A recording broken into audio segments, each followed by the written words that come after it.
ধরো কোনো এক রাতে আমি মরেই গেলাম, যথারীতি তোমার মতো করেই তোমার দিন শুরু হলো, কিন্তু তুমি আমার খবর তখনও জানতে পারোনি।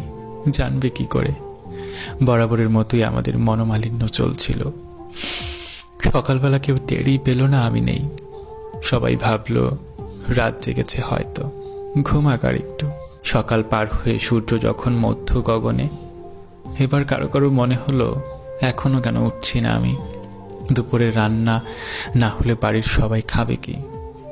প্রথমে কেউ কেউ নাম ধরে ডাকলো, তারপর যখন উঠছি না তখন বেশ জুড়ে নাম ধরে ডাকলো কয়েকবার। তারপর যখন গায়ে ধাক্কা দিল জুড়ে, তখন টের পেল আমার শরীর হিম শীতল হয়ে আছে। এরপর আর কি, বাকি মরাবাড়ির মতো সবাই কান্নাকাটি চিল্লাপাল্লা হলো। কিন্তু তুমি তখনও জানো না আমি আর নেই। জানবে কি করে তুমি যে আমার সাথে জেদ দেখাচ্ছ? আগে কখনোই কল করবে না আমাকে তুমি। এর মাঝে দুপুর গড়িয়ে বিকেল প্রায়। এর ফাঁকে আমাকে আমার গন্তব্যে নিয়ে যাওয়ার প্রস্তুতি শেষ। শেষ গোসল, জানাজা, কবর খোঁড়া সব শেষ। কিন্তু তুমি তখনও জানো না আমার নতুন ঘরে আমাকে নিয়ে যাচ্ছে সবাই। বাদ আসর আমাকে সবাই আমার নতুন ঠিকানায় রেখে এলো। এরপর হলো সন্ধ্যা, তবু তোমার থেকে শুভ সন্ধ্যা তোমাকে এই মেসেজটুকু আর এলো না। আসবে কি করে? আগে মেসেজ দিলে যে তুমি আমার সাথে করা তোমার প্রতিযোগিতায় হেরে যাবে।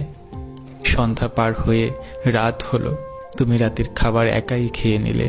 অনেক সময় ভিডিও দেখলে, তারপর ফেসবুকে আসলে, কি মনে করে আমার ইনবক্সে আসলে। এসে দেখলে আমি আরো 22 ঘন্টা আগে অ্যাক্টিভ ছিলাম। একটু আশ্চর্য হলে, হয়তো একটু চিন্তিত হলে। প্রথমে ভাবলে আমাকে নিজে থেকে নক করলে তুমি হেরে যাবে। পরে ভাবলে দেই একটা কল, কিছু একটা বলে কথা অন্যদিকে ঘুরিয়ে দেব। কল করলে আমার নম্বরে, নাম্বার বন্ধ।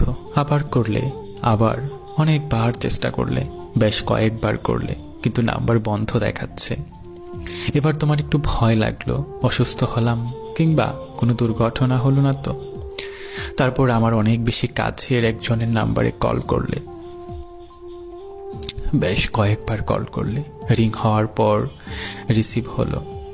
হ্যালো বলল প্রিয় মানুষটা আমার, কিন্তু কান্না বেচা কণ্ঠস্বর।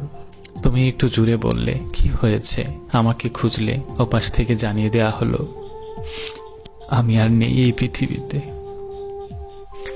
রাতে ঘুমানোর পর আর উঠিনি। এরপর তোমার অনুভূতি কেমন হবে? অবাক হবে, চিৎকার করে উঠবে, নাকি আপদ বিদায় হয়েছে ভেবে স্বস্তি পাবে? আমি জানি না সে সময় তোমার অনুভূতি কেমন হবে। শুধু আমি জানি আমার সাথে ইগো নামক যে প্রতিযোগিতায় নেমেছিলে তুমি, আমি এই পৃথিবী থেকে বিদায় নিয়ে সেই প্রতিযোগিতায় তোমাকে হারিয়ে দিয়ে যাব।